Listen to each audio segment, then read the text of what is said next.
Well, good morning, everyone. And once again, welcome to another live this morning. Always nice to have you on with us. We appreciate it big time. And let us say hello to a few friends this morning before we get going. And let's see, Brahim and Mike from Norland. Let's see, Andrea, you guys, you three. I'm telling you, the Trinity. Sandy, right up at the top, Sandy from Minnesota. John, Elgin, Illinois. Madeleine from Kippawa, Quebec. Rosa from Quebec, Montreal. Fran, Orangeville. Nativity, good morning. And Wendy from London. And Wendy from Markham. Back to back. Sherry, how are you? Judy from New Brunswick, nice to have you on. Frances Marie, Marianne from London, and Helga, how are you, from Peterborough, or Scarborough. Helga, and Brenda, and Betty Lynn, Brantford, Cecilia, Shediac, New Brunswick, Grace from The Rock, Newfoundland, David, Ridgeway, Nellie, how are you? Yvonne, Petawawa. Keith, good morning. Donna, Park Hill. Nick from our staff. And Jeanette, how are you, from Hearst? Adeline, good to have you on. Deb from Timmins. Bonnie from, where? Blenheim. Laurie, Cambridge. Nancy, Gore's Landing. And Gloria from New York, good morning. And Francis from Vaughan. And Leela from Verner. Nicole, bonjour. Dave from Muskoka. Donna from Newfoundland. Maureen from Penticton, British Columbia. Norma from Medicine Hat, Alberta. Jeanette, how are you? Bruno, how are you? And Norma, saying hello to Dave. Gary, yeah, you must have been in the clouds, Gary. Luella, West Tennessee. Vera, Newfoundland. Diane, Ottawa, good morning to you. Crystal. And Lisa Marie. Cheryl. You loving the sunshine? Yeah, well, we might get some sun here today, but it is cold. IT, Carol in the clouds. Patricia from Florida. Marlene, Newfoundland. Mary from PEI. Joan, how are you, from Blind River. Chantal Sudbury. And Cheryl says I missed her. And Sharon, guys, if I missed you, Mara. Is that Catherine there? Norma. Norma saying hi to Helga, Lise, and Joni, Alliston. Thank you for coming on, Elaine. Okay, I want to talk this morning about magnesium. Judy, how are you? And you know what, Brahim, I didn't get a chance to read that. Brahim said he posted a great story on a private Facebook group, right, Brahim, about your daughter. Okay, I got to read it. I was busy this morning. I saw it, but I didn't get a chance to read it. Okay, so I am going to do that. Guys, if you're not a member of the private Facebook group, hey, join. I think we're up to 22,000 now. Join the crowd, man. Okay. Or the 87,000, almost 88,000 who are our friends on Facebook. Okay. Private Facebook group. And people that follow us on Facebook are at about 87,000 and change. Thanks. We appreciate it. What an audience.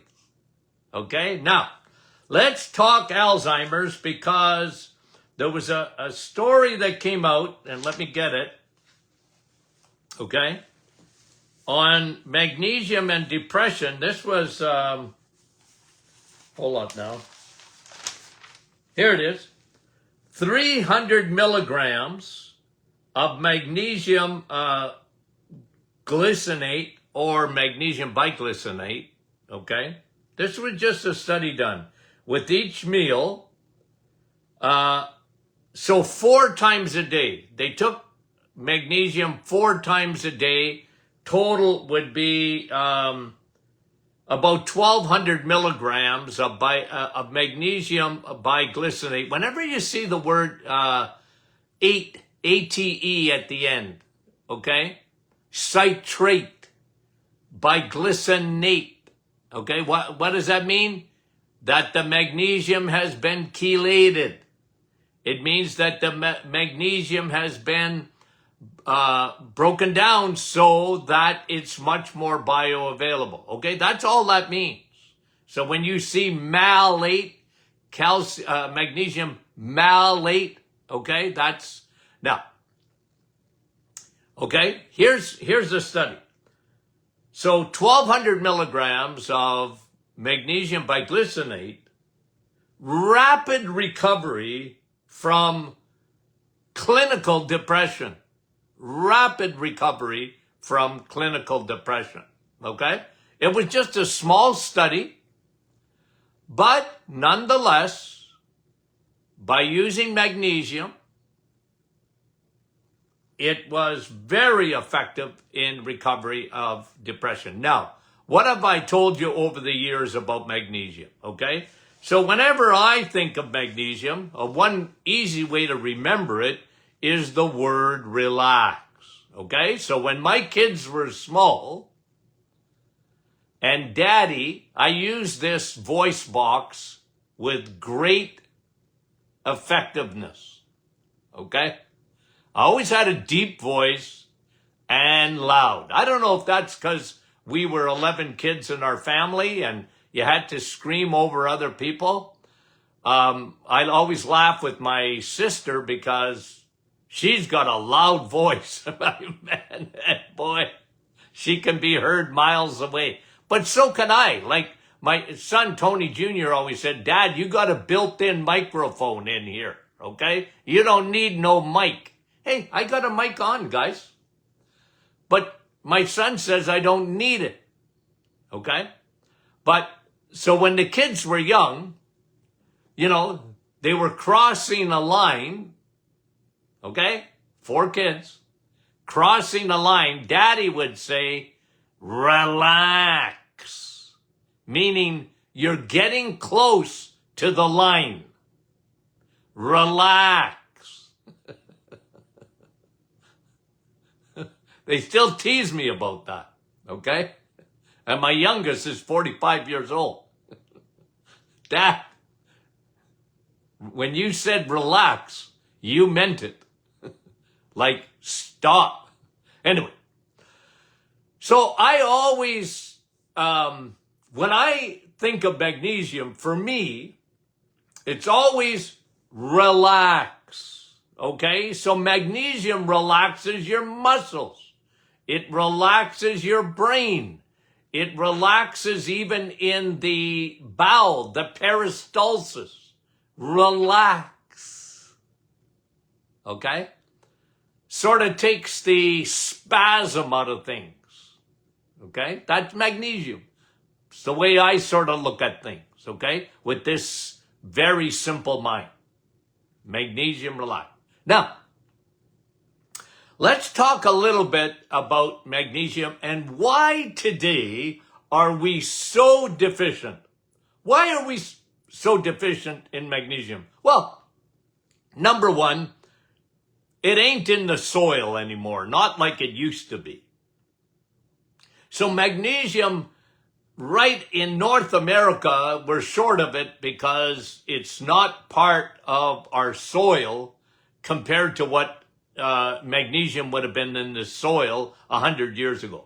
And now with fertilization and all this kind of thing and pesticides and herbicides, you're not getting a lot of magnesium in your food comparatively, okay, to what it used to be. And magnesium is very, very important, okay? So let me give you a couple of reasons that we're low in magnesium, okay?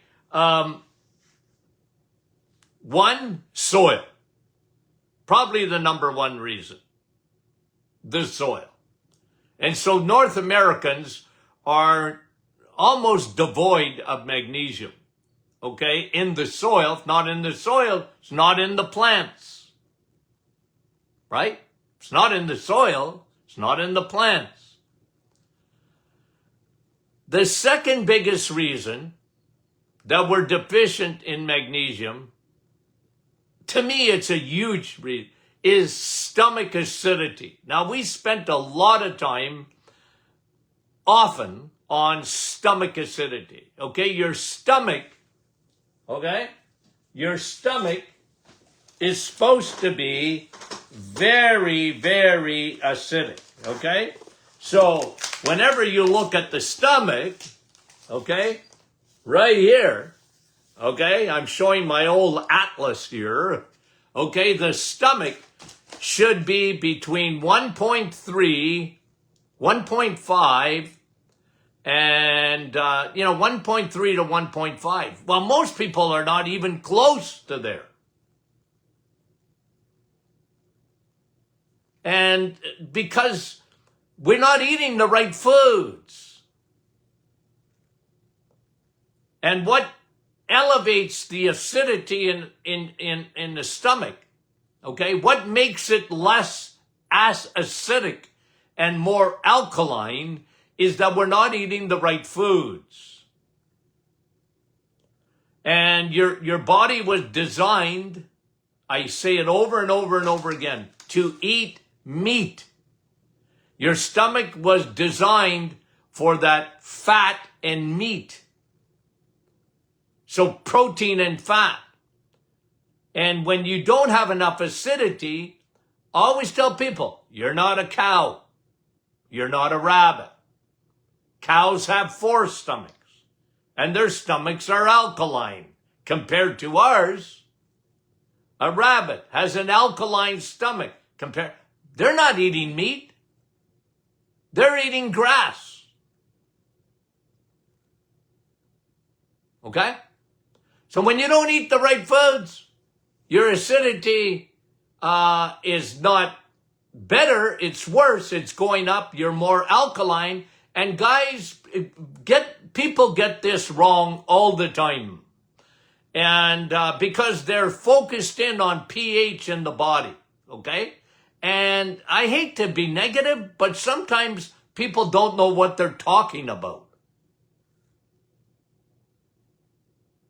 Your pH in your body is very tightly controlled, but not your stomach. There you want acidity, big time. It's a furnace. Anyways, one of the reasons that we don't absorb magnesium is this whole pH thing in our stomach when we're eating the wrong food. And then, what happens? People get on PPIs. And we did a whole program on this last week.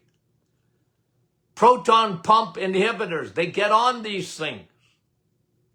And because they got acidity and it's bothering them, it's going up their esophagus.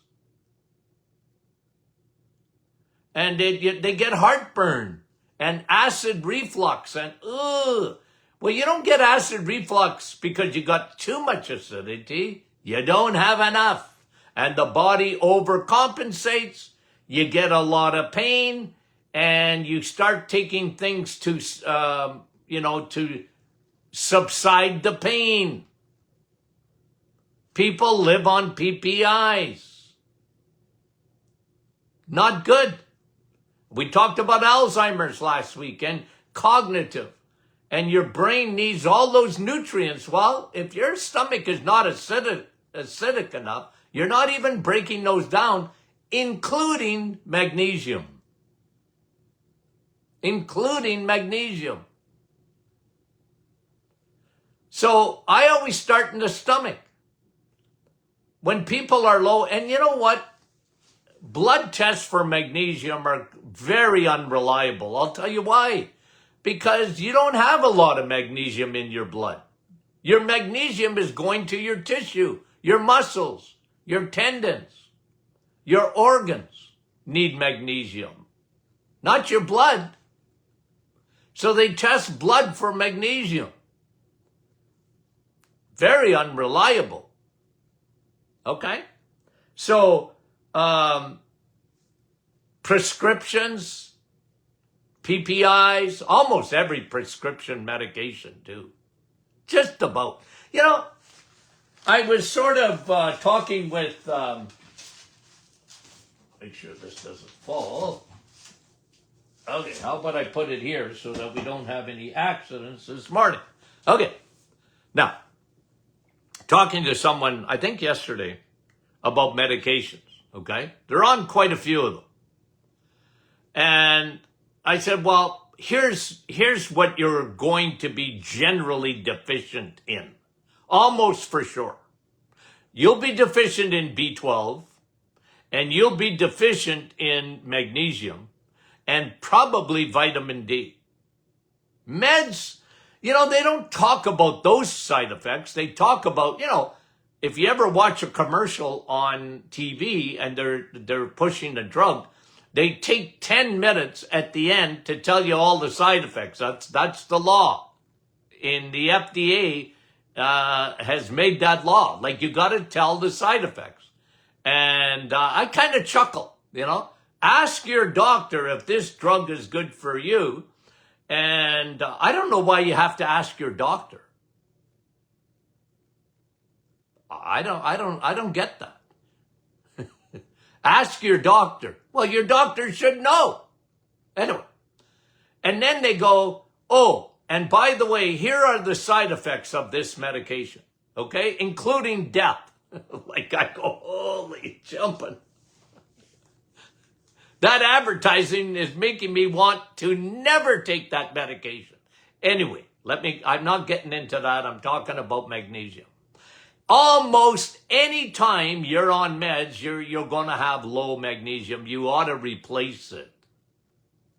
Your body needs magnesium. Okay? And when, you know, you don't have a good stomach, a stomach that works, if you have SIBO, small intestine fungal overgrowth, you're not absorbing magnesium properly. You know, how many people have allergies to food intolerances? You're probably low in magnesium too. Anyway, those are reasons that you could be low in magnesium. Why do we see so much depression today? Well, that's one of the reasons. Stomach, brain. Bowel, brain. Leaky gut, leaky brain. We talk about it almost every day. Okay? And think of let me give you another reason you're low in magnesium, okay? And this is, if I had to put them in order in terms of priority, this would be near the top. Poor soil, poor stomach, and stress. Okay? So magnesium relaxes you when you're stressed. But if you're stressed for a long period of time, remember, in the office, I used to measure cortisol. Cortisol, like unreal. Okay? High levels of cortisol, the stress hormone. Oh boy, will that ever deplete your magnesium. Big time.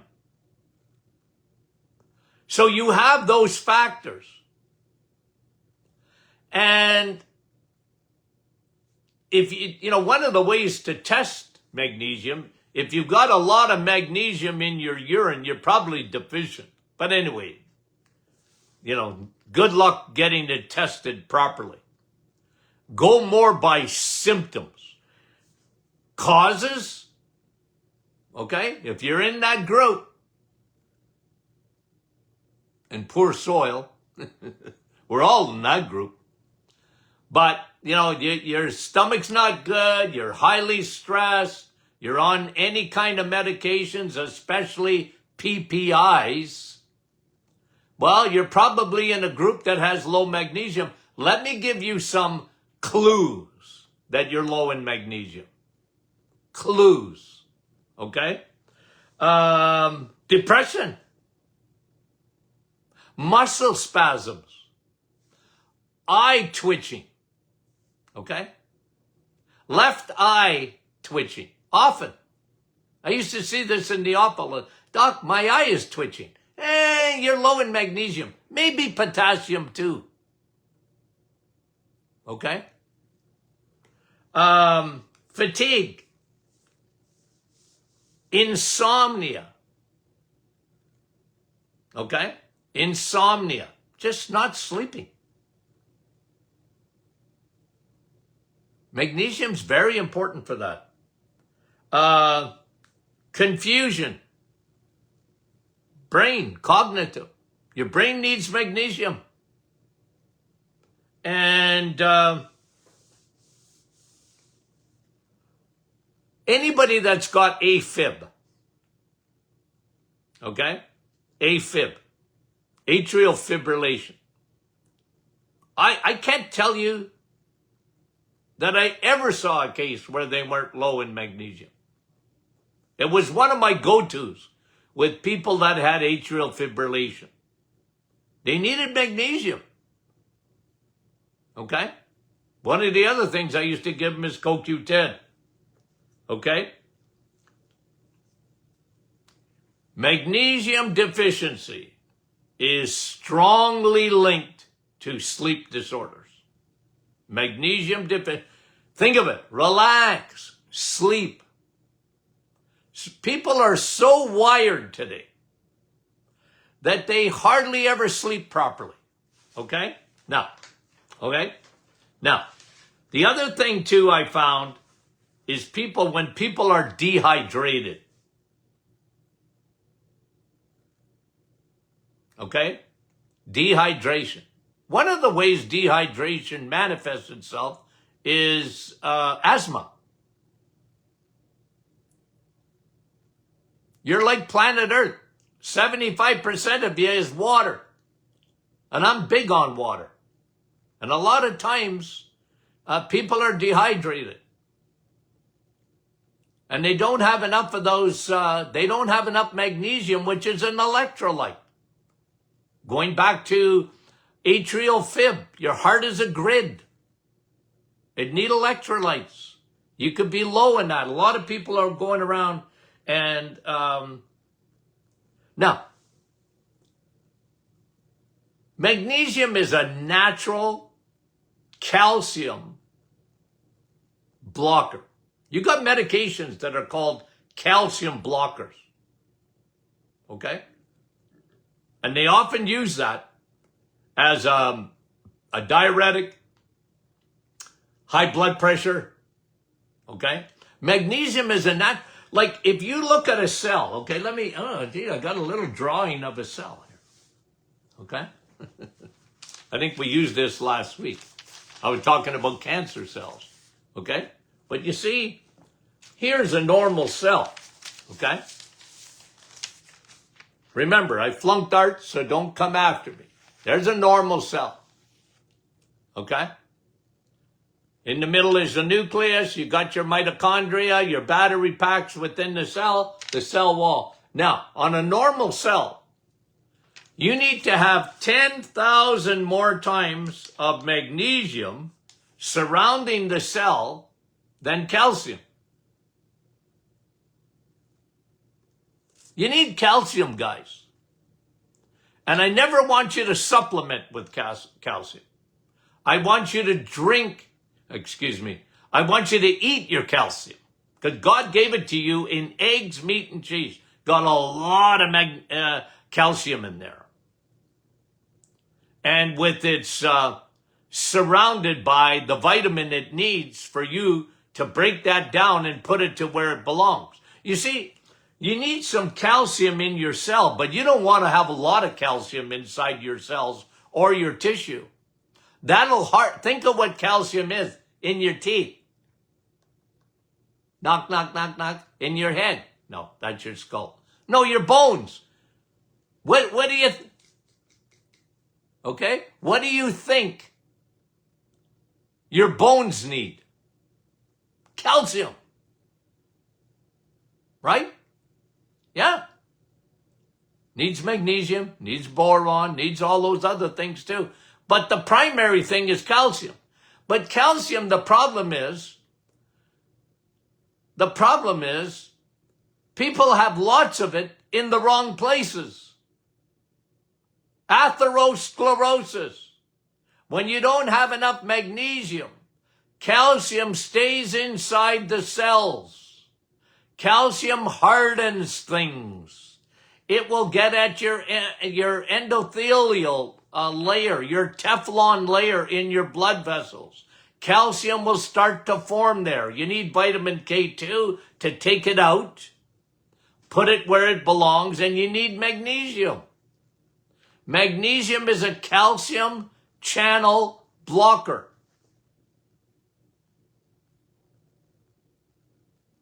I've been trying to think how long I've been talking about magnesium. 50 years? 50 years? And it really has come to a crisis, in my opinion, today. People are so low in, and by the way, I didn't even mention this. One of the biggest things that I used to see in the office was migraines. And they were always dehydrated. I mean, almost always dehydrated. And they were always low in magnesium. Relax. Relax. So in chronic disease, okay, just generally, when you look at heart disease, when you look at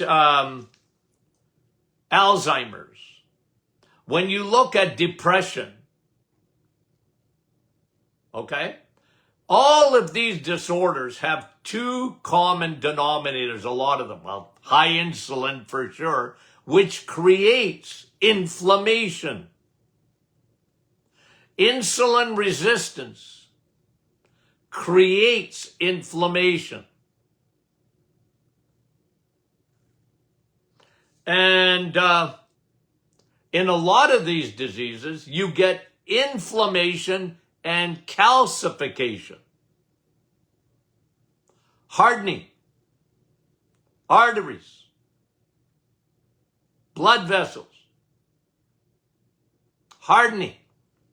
You want those to be subtle, supple, soft, pliable. Well, without magnesium, they're not. They calcify. Magnesium is a calcium blocker. I remember learning that in school 50 years ago, more than that. I've been out of school for over 50. Well, I'm always in school. The day I stopped educating myself, anyway. Magnesium jealously guards your cells from calcium taking over your body, okay? And when you think of heart disease, even in angina, where the heart goes into a spasm, angina, magnesium is very, very important, okay? Too much calcium, once it gets inside your cell, will damage the mitochondria. And the mitochondria are the energy, the battery packs. Therefore, you decrease ATP. That's the fuel. at the cellular level. Okay? And you know another thing that magnesium does? It elevates your glutathione. Glutathione is Velcro. Your body produces glutathione. It's Velcro. It detoxes your body. You need magnesium for that. It's one of another reason why I love Navitol so much, because it elevates your glutathione. A detox. And I always talk to you about liver. And one of the things too, I go back to my days with chronic fatigue and fibromyalgia. I told you I'm going to do another session on that, because somebody, well, not just somebody, a lot of people asked for that. They're asking if my book is still in print. I actually reprinted it. Let me just see. I don't have a copy of it here. Might be still available on Amazon, because it was years ago. Energy Robbers and the Fatigue Cure. That really was an update on a book that I wrote on chronic fatigue syndrome and fibro. I always put fibro and chronic fatigue together. Okay? A lot of people separated them, but I never did. I said, no, fibro is just really a symptom of chronic fatigue syndrome. It really goes back to those adrenals, those two organs on top of your kidneys that produce cortisol. And when they get exhausted, that is a huge factor in fibromyalgia. Again, when you see inflammation and calcification, think magnesium deficiency. And man, oh man, if your adrenals are stressed, and this was these women, mostly women, that get fibro and chronic fatigue, mostly. I mean, I saw men too, but it was rare in a man compared. Because why? I used to say, I'm a why guy. You guys know that. Why? I go, why is that? Why are women getting that? Well, for women, the world changed more than for men. Like, we go at such a pace today. And women have to be superheroes. Like Superman. Like, they should wear a cape because they got so many jobs to do. And I mentioned that in the, late 80s, or when there was an epidemic of chronic fatigue syndrome and fibromyalgia. I said, these women, their adrenals are exhausted. Someone gets sick in your family. I'm going to ask a question. Who worries about it more, mommy or daddy? Mommy. Not that daddies don't worry about it. Of course they do. But mummies, you went after one of their pups. Mummy. Right? It's the way we're built. And stress affects a woman because once cortisol is high, it robs progesterone. It robs progesterone in a woman. And that has a downstream effect, big time. And one of the factors is magnesium. It's not the only factor, but it's one of the factors. So,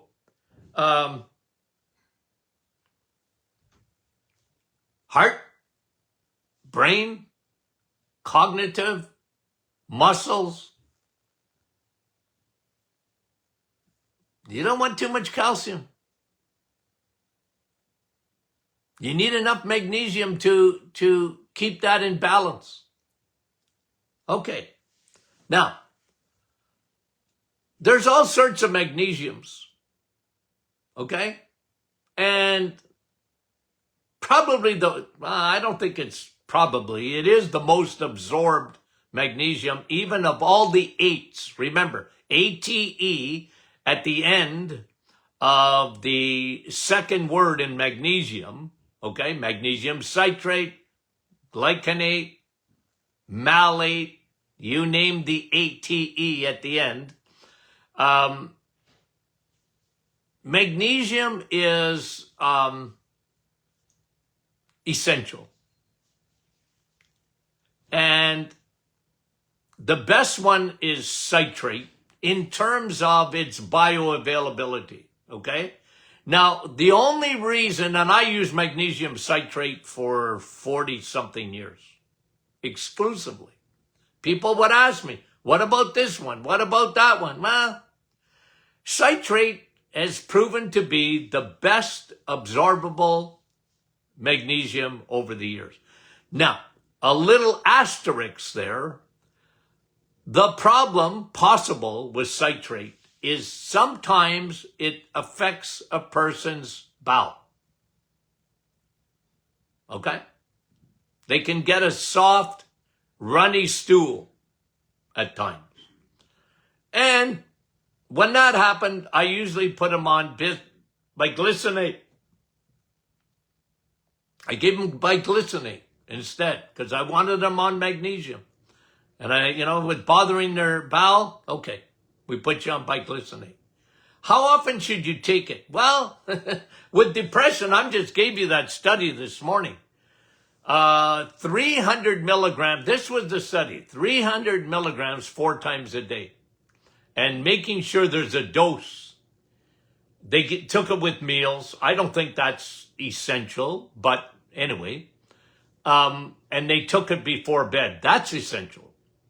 A lot of times magnesium, before bed, really think of the word relax, okay? So I gave you that one. A lot of times 200 to 400 milligrams of magnesium.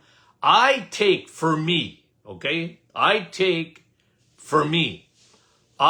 about 1,000 milligrams of magnesium a day, okay? Our capsules are 200 milligrams.